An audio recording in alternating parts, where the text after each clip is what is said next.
Hello everyone welcome to Devanjali cooking सांग माने आज मु आपन सहित रेस्टोरेंट रे तैयारी होथिबा पनीर टिक्का मसाला रेसिपी शेयर करिबी। मो पुआ ना जेते बेले भी रेस्टोरेंट को जाए ताकू काहे कि जे पनीर टिक्का मसाला बहुत पसंद, तो मु भाबिली आज ता पई टिके घरे तैयारी करी देखे। आउ विश्वास करिवेनी आपण लास्ट रे आपण देखिबे माने जेमती रेस्टोरेंट रे तैयारी हुए सेमती ही पूरा सेम मु आज घरे तैयारी करछि। भाबिली आपन सहित मध्य शेयर करि दिए। देखि पारुथिबे प्याज कैप्सिकम आउ टमाटो को मु एमती बड़ बड़ पीस करी काटी नहीं थी। तापरे नहीं जाइछि पनीर पनीर को बड़ बड़ पीस करी काटी देइछि देखिथिबे। तापरे एठी मु गोटे कप खंडे दही को छणा रे जो चा छणा जाए सेथिरे रखी देइथिली, जहा द्वारा कि हंकड़ हे गला माने दही रु जेति कि पानी अंशटा सेटा पूरा पळे जाइथिला। 10 मिनिट खंडे रखी देइथिली। आउ याकू भल से फेंटी नबा जेमति कि ता ऊपर किछि लम्स रहिबनी। तापरे हमें ता ऊपर देई दबा आधा चामच हळदी गुंड, गोटे बड़ चामच जीरा धनिया गुंड आउ गोटे चामच खंडे काश्मीरी लंका गुंड सुंदर कलर दबा। तापरे आमे एथिरे देई दबा गोटे चामच गरम मसाला आउ गोटे बड़ चामच अदा रसुण रो पेस्ट।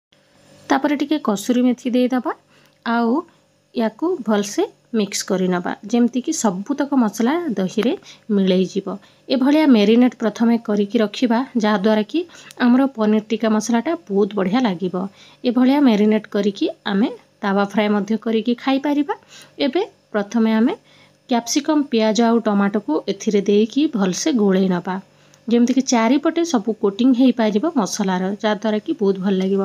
आपण माने ध्यान देइथिबे मु जमारो लूण पकेइनी, लूणटा पकेइ देले पूरा पानिया हेई जाय थाए, सेति पई लूण मु स्किप करिछि परे देबी जेते बेले आमे याकू फ्राई करिबा।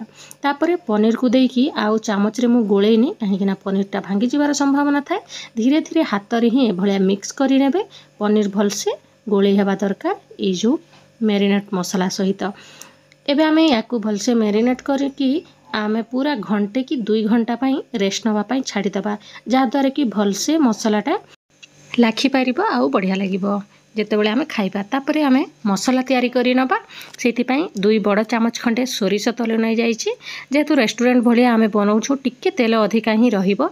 आउ तेल को भल से गरम करी नबा जे पर्यंत कि धुआं बाहरी न जाइछि, ताहेले ही जाई कि सोरिष तेलर तार टेस्टा आसी थाए। तापरे गोटे तेजपत्र आउ गोटे बड़ पीस दालचीनी देई दबा आउ छोट छोट कर काटिकी देई दबा पियाज। 2टा बड़ पियाज को मु काटिकी देइछि, जेतिकी अधिका पियाज हबो सेतिकी हमर पनीर टिक्का मसालाटा टेस्ट बहुत भल आसीबो। तापरे आमे भल से याकू भाजी नबा टिके लाल हेबा पर्यंत। एठी देखि पारुथिबे धीरे धीरे पियाजटा लाल हे आसिलानी। एबे आमे या ऊपर देई दबा आहुरी 2 चामच अदा रसुण पेस्ट। एबे अदा रसुण पेस्ट देकी मध्य भल से यार कंचा स्मेल गला पर्यंत भाजी नबा। फ्लेम को हाई मीडियम रे ही रखिबा जा द्वारा कि भल से भाजी हे पारिबो। देखि पारुथिबे अदा रसुण पेस्ट आ पियाजटा बढ़िया भाबरे भाजी हे गलानी, पूरा गोल्डन ब्राउन हे गलानी। एबे आमे गोटे टमाटो को एथिरे ग्राइंड करके देई दबा, टमाटो प्यूरी देई दबा।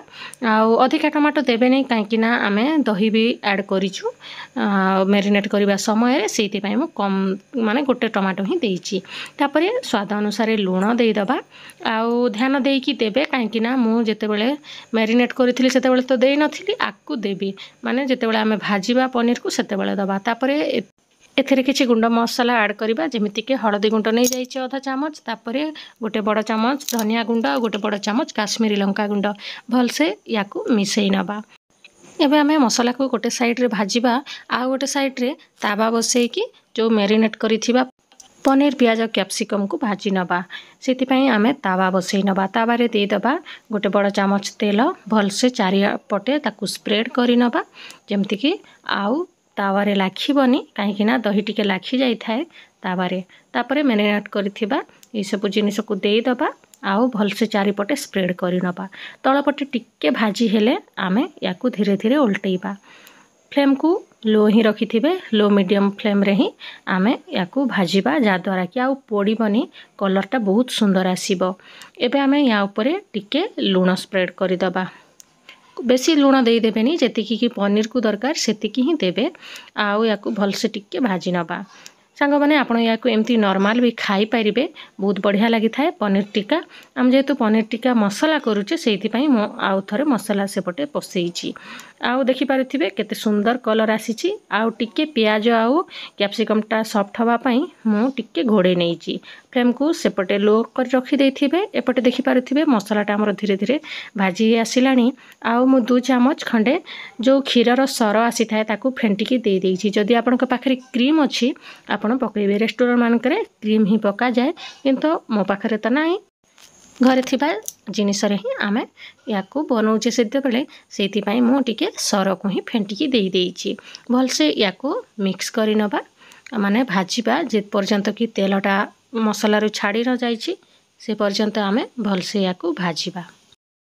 सांग माने आशा करूची आपण माने एई रेसिपी निहाते थरे बनै कि मते कमेंट करिवे।